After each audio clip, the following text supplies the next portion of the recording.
Halo, selamat pagi adik-adik. Ketemu lagi kita di ibadah remaja Pargekaya Pratawosi. Mari kita mulai ibadah kita. Kita memuji Tuhan dengan lagu Hari Ini Harinya Tuhan. Adik-adik bisa bertepuk tangan di rumah.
Adik-adik, mari kita berdoa. Bapa, di dalam nama Tuhan Yesus, kami menyerahkan ibadah remaja di pagi ini. Biarlah Tuhan menyertai kami. Di dalam nama Tuhan kami Yesus Kristus kami berdoa. Amin. Ya adik-adik yang di rumah, kita akan memberikan persembahan.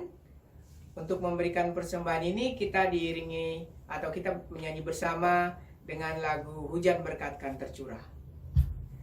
Siapkan persembahannya. Adik-adik bisa berikan, mama papa juga bisa berikan.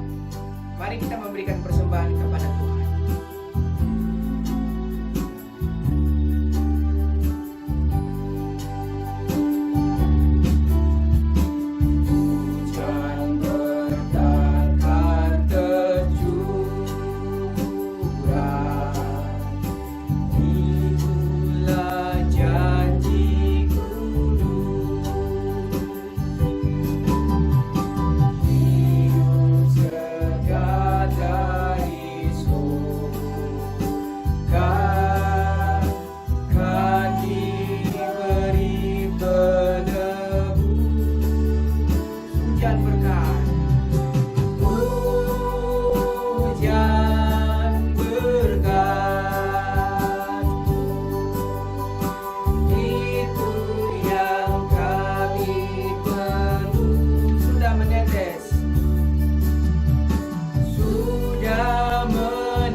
Saatnya kita akan mendengarkan firman Tuhan. Mari kita berdoa sekalian kita menyerahkan persembahan kita. Mari kita berdoa. Bapa, di dalam nama Tuhan Yesus, terima kasih buat persembahan yang sudah kami berikan. Tuhan memberkati persembahan kami. Biarlah dipakai untuk kepelayanan, untuk pemberitaan Injil-Mu. Juga biarlah dipakai untuk menjadi berkat bagi orang-orang miskin, juga bagi tubuh Kristus, gereja-Mu. Bapa, di dalam nama Tuhan Yesus, berkati setiap kami, orang tua kami yang berikan kami uang untuk kami berikan persembahan kepadamu. Berikan juga berkat-Mu atas kami semua. Kami akan membaca firman-Mu, Roh Kudus tolong kami. Di dalam nama Tuhan kami Yesus Kristus kami berdoa. Amin. Ya adik-adik yang di rumah, tiba saatnya kita akan membaca firman Tuhan yang terambil dari kitab Matius 4. Kitab Matius 4 ayatnya yang pertama sampai dengan ayatnya yang ke-11.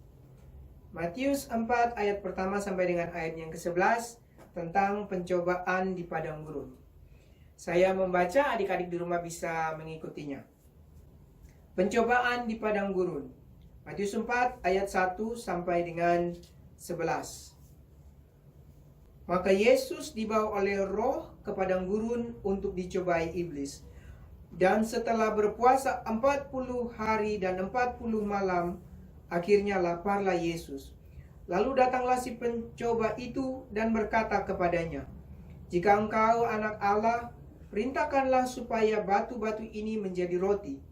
Tetapi Yesus menjawab, "Ada tertulis, manusia hidup bukan dari roti saja, tetapi dari setiap firman yang keluar dari mulut Allah."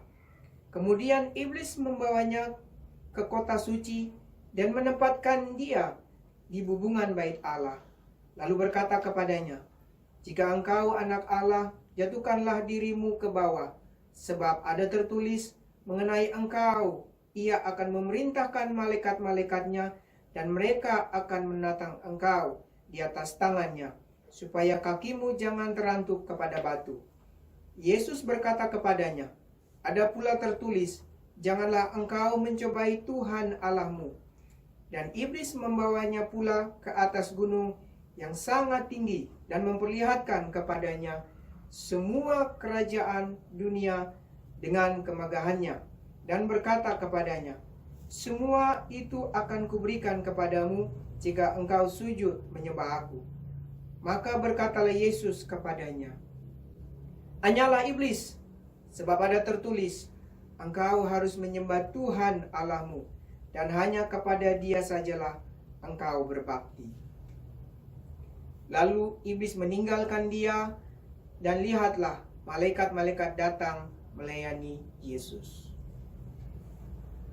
Ya adik-adik, dari pembacaan ini kita bisa melihat bahwa Yesus dicobai. Sebelum Yesus dicobai, itu di pasal 3, Matius pasal 3 itu ada menjelaskan atau menceritakan tentang bagaimana Tuhan Yesus setelah dibaptis, dia keluar dari air, lalu turunlah Roh Kudus. Turunlah Roh Kudus ke atas Yesus, lalu terdengar suara dari sorga. Suara Bapa berkata, "Inilah anak yang kukasihi, kepadanya lah aku berkenan." Jadi setelah Yesus dibaptis, lalu Roh Kudus turun ke atasnya, lalu Bapa menyatakan bahwa inilah anak Bapa yang kepadanya Bapa sangat berkenan, Bapa berkenan. Lalu pada pasal 4 Yesus dicobai. Nah, Yesus dicobai itu di padang gurun terjadi. Tapi sebelum pencobaan terjadi, Yesus dipimpin oleh Roh Kudus. Nah, Yesus dipimpin oleh Roh Kudus, dan di padang gurun dia tidak makan, dia tidak minum, dia berpuasa. Alkitab mengatakan bahwa dia berpuasa 40 hari 40 malam. Ada 3 pencobaan yang Tuhan Yesus alami.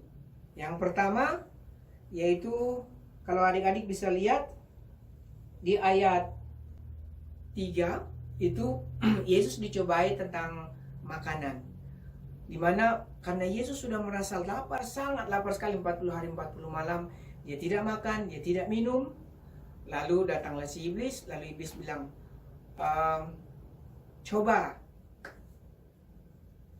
jika engkau anak Allah, ubah batu-batu ini menjadi roti." Lalu Tuhan Yesus bilang, "Manusia hidup bukan dari roti saja, tetapi dari setiap firman yang keluar dari mulut Allah." Nah, percobaan yang pertama itu tentang pencobaan keinginan. Di situ yang pertama, Yesus dicobai sebagai manusia. Yesus itu Allah yang datang ke dunia, lahir melalui Maria. Dia sama dengan manusia, dia punya darah, dia punya daging, dia punya tulang. Saat dia lapar, lalu iblis datang, dia dicobai. Pencobaan pertama, di mana Yesus dicobai dalam keadaannya sebagai manusia. Keinginan manusia, lapar pasti ingin makan. Kalau habis puasa, waktunya buka, harus makan. Nah, di situ iblis mencobai, "Jika engkau anak Allah, kalau engkau anak Allah, coba ubah batu ini menjadi roti." Tetapi Yesus bilang, bukan dari roti saja manusia hidup, tetapi dari setiap firman yang keluar dari mulut Allah. Nah, yang pertama, setelah Kakak Derus lihat-lihat lagi, baca-baca lagi, selidiki lagi. Nah, kata firman, kalau adik-adik baca di sini, firman di dalam bahasa Indonesia, dan kalau dalam bahasa bahasa Yunani itu rema. Kalau biasa adik-adik dengar kata rema, oh apa itu rema? Mari kita dengar firman Tuhan biar kita menjadi rema di hati kita. Nah, firman yang dikatakan di dalam ayat ini dalam bahasa Yunani itu rema. Rema itu kalau dalam bahasa Inggrisnya itu a living voice, atau biasa dalam bahasa Indonesianya itu kita kenal dengan suara kehidupan atau firman yang hidup. Nah, rema yaitu firman yang hidup yang diucapkan oleh Allah kepada orang yang percaya untuk melahirkan iman. Itu rema. Jadi Tuhan Yesus mau mengatakan bahwa manusia hidup bukan dari roti saja, dari makan saja, dari minum saja, tapi dari setiap firman yang keluar dari mulut Allah yang didengar oleh orang percaya dan mereka percaya dan melahirkan iman untuk kehidupan ke depan.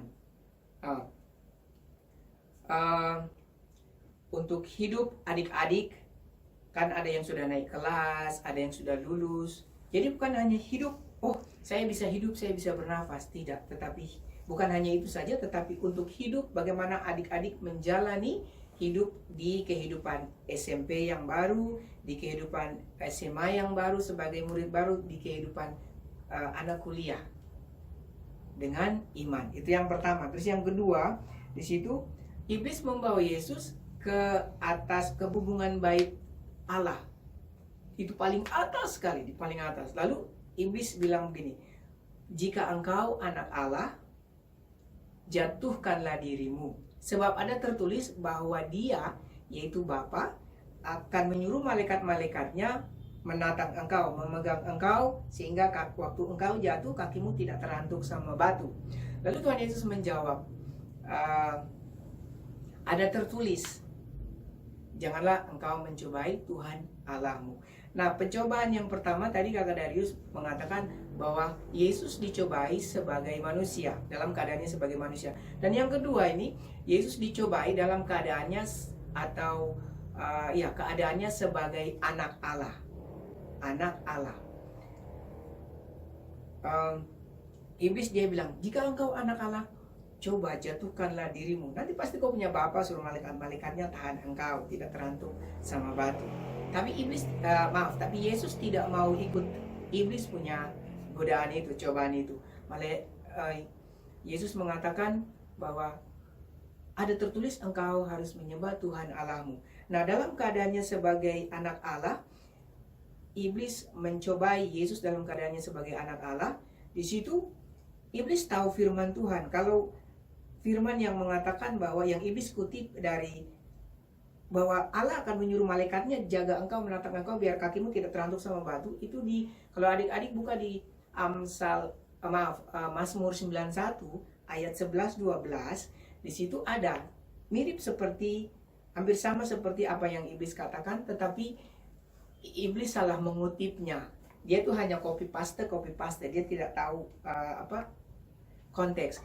Di kitab Mazmur tersebut dikatakan, ayat 11 dikatakan bahwa Tuhan akan menjaga segala jalanmu, sehingga kakimu tidak terantuk sama batu. Malaikat akan menatang engkau. Itu seperti kita berjalan, terus ada dua orang yang sama-sama, contoh Kakak Darius jalan, terus sama Kakak Darius punya teman dua orang. Kakak Darius di tengah. Kakak Darius jalan terus terantuk, seperti tersandung begitu. Tersandung, saya bisa jatuh. Tapi dua teman saya lihat bahwa nanti Kakak Darius bisa tersandung. Saya mau tersandung sama batu, teman saya angkat saya di sini, lalu lewat kayak seperti begitu. Jadi bukan berarti jatuh langsung dari atas ke bawah, tidak, tapi terantuk, tersandung. Jadi itu yang Kakak Darius mengatakan bahwa iblis dia cuma copy paste, dia tidak tahu konteks Alkitab, konteks bagaimana firman Tuhan dipakai. Dia hanya copy paste. Dan di pencobaan ini Kakak Darius lihat lagi, karena waktu Kakak Darius belajar ini, saya belajar itu Alkitab bahasa Indonesia yang saya pelajari, yang Kakak Darius pelajari juga ada Alkitab bahasa Inggris, jadi dari terjemahan King James Version, yaitu terjemahan King James yang versi baru, terjemahan baru, sama ada bahasa Inggris dan bahasa Ibrani. Nah, kalau adik-adik atau ada kakak yang belajar di pakai Alkitab bahasa Ibrani, di situ jelas bahwa di dalam bahasa Indonesia mengatakan, janganlah engkau mencobai Tuhan Allahmu. Tapi kalau di dalam bahasa Ibrani itu sebelum ada kata Allah itu ada dua huruf. Dua huruf dalam bahasa Yunani itu bahasa Ibrani itu huruf Alef sama huruf Taf. Alef itu huruf pertama sekali dalam bahasa Ibrani, dan Taf itu huruf terakhir sekali dalam bahasa Ibrani. Nah, kalau dalam bahasa Yunaninya itu Alfa dan Omega. Adik-adik ingat bahwa Yesus mengatakan bahwa akulah Alfa dan Omega. Dengan demikian, Alkitab ini, firman ini mau menegaskan bahwa janganlah engkau mencobai Alfa dan Omega. Terus ada kata Allah dalam bahasa Ibrani itu Yahweh. Kata Yahweh yang Kakak Darius temukan di firman ini itu ada di atas tulisan kepala Yesus. Waktu Yesus digantung di atas kayu salib, bisa disalibkan di atas kayu salib. Biasa kan dalam bahasa Indonesia kita dengar, inilah raja orang Yahudi. Ada tiga tulisan yang tertera di atas, yaitu bahasa yang tertera di atas kepala Tuhan Yesus, yaitu bahasa Ibrani, terus bahasa Yunani, sama bahasa Latin. Nah, waktu orang Yahudi mereka lihat tulisan di atas kepala Yesus, langsung mereka berteriak, Pilatus, ganti tulisan. Tidak bisa, Pilatus tidak bisa, harus ganti tulisan. Karena orang Yahudi dong kaget lihat tulisan yang Pilatus taruh di atas kepala Yesus. Itu tulisan. Nah, kalau diambil huruf-huruf depannya itu nama Allah dalam bahasa Ibrani, yaitu Yahweh. Yang 4 huruf depannya itu Yod He Vav He, Yahweh. Itu yang kenapa orang Yahudi dong kaget, baru dong marah. Wah, Pilatus harus ganti. Tetapi Pilatus bilang, apa yang sudah saya tulis tetap tertulis. Dengan demikian Allah mau menegaskan bahwa yang tergantung di atas kayu salib, yang terpaku di atas kayu salib, yaitu Allah sendiri di dalam Yesus yang kita kenal sebagai Tuhan dan Juru Selamat. Jadi di ayat ini, di pencobaan kedua, Yesus mengatakan, janganlah engkau mencobai Tuhan Allahmu. Kalau dalam bahasa Ibrani-nya, janganlah engkau mencobai Alfa dan Omega. Yang Alfa dan Omega yaitu menggambarkan tentang Yesus adalah Alfa dan Omega dan Allah. Jadi Yesus menegaskan bahwa janganlah engkau mencobai Tuhan Allahmu, yaitu Yesus sendiri yang adalah Allah. Dan di pencobaan yang ketiga, Iblis mulai bawa Yesus ke puncak gunung paling tinggi. Puncak gunung paling tinggi baru Iblis menunjukkan semua kerajaan dan kemegahannya. Iblis kasih tunjuk sama Tuhan Yesus, baru si Iblis mengatakan, semua kerajaan dan kejayaannya, kerajaan dunia ini akan saya kasih sama engkau, Yesus, jika engkau menyembah aku.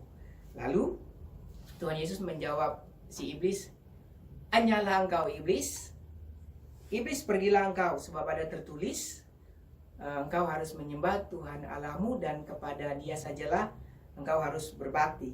Nah, di pencobaan pertama tadi Kakak Darius mengatakan bahwa pencobaan kepada Yesus dalam keadaannya sebagai manusia. Waktu dia lapar, karena manusia merasa lapar, Yesus sebagai manusia merasa lapar. Yesus dalam keadaannya sebagai manusia dicobai. Yang kedua, Yesus dicobai dalam keadaannya posisinya sebagai anak Allah. Dan yang ketiga, Yesus dicobai dalam posisinya sebagai raja. Adik-adik ingat waktu setelah Tuhan Yesus dilahirkan, lalu ada orang Majus, mereka mencari, di manakah raja yang baru lahir? Di manakah raja yang baru lahir? Dan cari bintang. Lalu Herodes dengar. Lalu Herodes bilang, orang Majus, kalau kamu sudah ketemu raja yang baru lahir itu, kembali lalu kasih tahu saya. Nah, sebenarnya itu bukan pikirannya Herodes, tetapi sadar atau tidak sadar itu rancangan si Iblis untuk membunuh Yesus. Tetapi Yusuf diingatkan oleh malaikat bahwa kamu harus pergi ke Mesir. Lalu Yusuf membawa Maria dan Yesus pergi ke Mesir. Dan disitulah terjadi pembunuhan anak-anak di bawah umur 2 tahun, terlebih lagi anak laki-laki. Nah, karena Herodes mau bunuh Yesus, tapi itu gagal. Dan di pencobaan ini dalam keadaannya sebagai raja, Yesus dicobai oleh si iblis. Iblis bilang, sembah saya, maka semua kerajaan akan saya kasih. Lalu Yesus mengatakan, iblis pergi. Dia perintahkan iblis, pergi. Sebab ada tertulis, engkau harus menyembah Tuhan Allahmu, dan kepada Dia sajalah engkau harus berbakti. Lalu si iblis pergi. Nah, dari ketiga hal ini, dari pencobaan Yesus, apa untungnya bagi saya, bagi adik-adik dan bagi saya, bagi kita semua? Apa untungnya? Untungnya itu kita yang dicobai bisa menang atas pencobaan. Kakak Deus di mana? Oh, bisa. Kalau adik-adik lihat, kakak Deus buka ya di kitab Ibrani 2 ayat 18. Ibrani 2 ayat 18. Sebab oleh karena ia sendiri, yaitu Yesus, sebab oleh karena ia sendiri telah menderita karena pencobaan, maka ia dapat menolong mereka yang dicobai. Jadi adik-adik, Yesus menderita pencobaan, tapi dia menang. Beda dengan Adam menderita pencobaan, yaitu Adam dan Hawa menderita pencobaan tentang makan, itu makan buah, tapi mereka gagal. Tapi Yesus dicobai dan dia menang. Di sini dibilang sebab oleh karena Yesus, ia sendiri telah menderita pencobaan, maka ia dapat menolong mereka yang dicobai. Ia dapat menolong kita yang dicobai. Jadi adik-adik, jangan takut. Apapun yang kalian alami sekarang, musim corona kah, jangan takut bahwa ini akan berlalu. Yesus beserta kita, sebab ia sudah lahir sebagai manusia. Ia dapat menolong kita melewati semuanya ini. Demikian firman Tuhan kita di pagi hari ini. Kita berdoa dan menutup ibadah kita. Mari kita berdoa. Bapa, di dalam nama Tuhan Yesus, terima kasih buat firman-Mu. Biarlah apa yang kami lewati hari-hari ini, pencobaan yang Tuhan izinkan terjadi dalam hidup kami, biarlah Tuhan kami boleh menang dan melewati semuanya itu, dan menjadi pemenang karena Yesus Tuhan sudah menang melewati semuanya itu.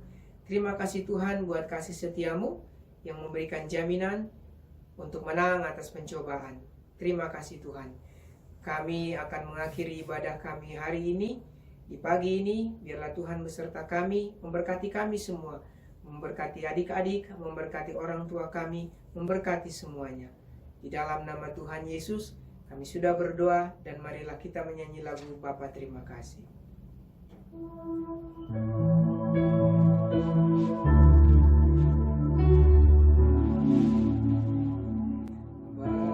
Bapa terima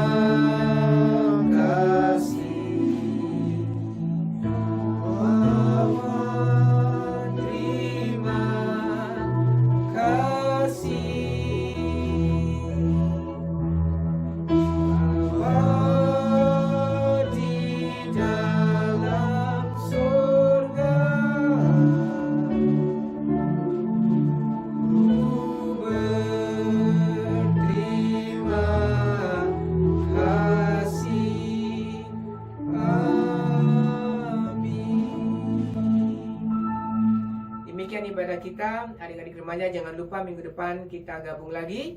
Tuhan Yesus memberkati. Dadah.